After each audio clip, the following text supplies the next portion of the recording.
Hello मित्रांनो, welcome to my mini vlog. आज पाणीपुरी खायची खूपच इच्छा होत होती, तर माझ्या भाषेला म्हणलं चल आपण जाऊन पाणीपुरी खासाठी गेलो। तिथं माझा मित्र बी भेटला। म्हटलं आता तूच चारून घे पाणीपुरी।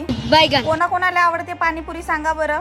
पाणीपुरी तर खाऊन झाली, पण अजून आम्ही आलो नाहीच गोला खायसाठी। बापाईचा गोला खाणी हो का काव म्हणतो सप्पा सांडव सुंडव। आज आमच्या घराजवळच्या लाचीबाईचा होता हॅपी बर्थडे टू यू, तो आजीला घेऊन गेलो मी हॅपी बर्थडे टू यू साठी। The next day. आज मी चाललो पिसेवर्दाले माझ्या गोलमटोलले भेटासाठी। थांबा तुम्हाला पण भेटवतो। रस्त्याने एवढा जंगल होता की खूपच। फायनली पोहोचलो। पहा हावे माझ्या गोलमटोल। याचा मस्त लाड वगैरे करून घेतलो मी आणि सायंकाळी मस्त बापूची आंघोळ पण करून दिलो।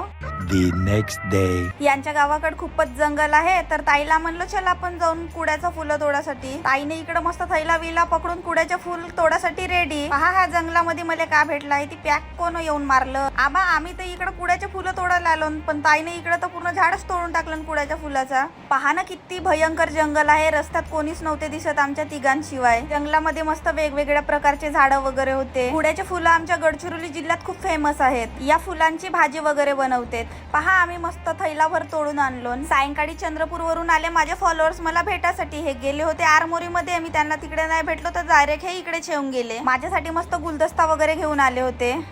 The next day. मग दुसऱ्या दिवशी निघलो मी आपल्या गावी जायसाठी। मी फक्त या गोलमटोलले भेटासाठी गेलतो।